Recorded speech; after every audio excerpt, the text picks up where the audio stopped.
Bila kita sebut tentang Dajjal, satu lagi nama yang kita tak boleh tinggalkan adalah satu nama yang ada dalam hadis, yakni disebut sebagai Ibnu Sayyad. Ibnu Sayyad. Kalau kita tanyakan, adakah Nabi pernah berjumpa dengan Dajjal? Kan? Selain daripada bermimpi dan diberi petunjuk daripada Allah, adakah Nabi pernah berjumpa dengan Dajjal? Ataupun pertanyaannya, adakah Dajjal sudah ada di zaman Nabi SAW? Maka satu nama yang sering didatangkan adalah Ibnu Sayyad, kan, pakai short, Ibnu Sayyad.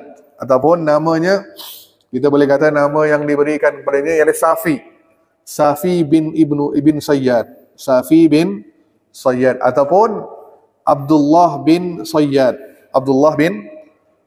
Siapa nama ni? Maka kita kena rujuk kepada hadis Nabi SAW tentang kisah tentang Ibnu Sayyad. Siapa nama tadi?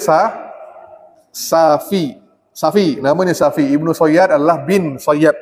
Nama bapaknya Sayyad, ataupun dipanggil juga dipanggil Abdullah bin Sayyad, ataupun Ibnu Sa'id.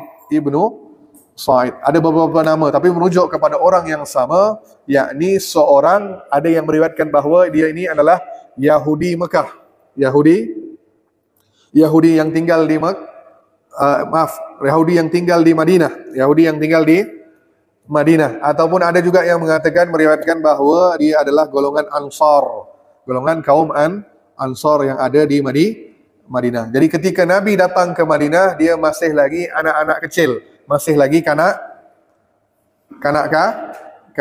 Baik, hadisnya kita lihat daripada sahabat Nabi SAW. Jadi ramai sahabat yang mengatakan Ibnu Sayyad ini adalah sosok Dajjal. Dialah Dajjal sebab semua ciri-ciri yang Nabi sebutkan ada pada Ibnu Sayyad. Maka ada sahabat-sahabat yang terkenal, sahabat-sahabat besar seperti Umar, kan? Umar radhiyallahu an, kan? Umar bin Khattab radhiyallahu an, beliau ini bersumpah, demi Allah Ibnu Sayyad adalah Dajjal. Maka sumpahnya di depan siapa? Depan Nabi SAW.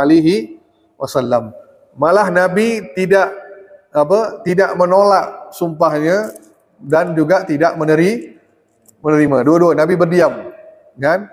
Ketika ketika Umar kata Ibnu Sayyad itu adalah Dajjal, maka Nabi tidak mengiyakan dan juga Nabi tidak menolak. Nabi hanya mendiamkan diri.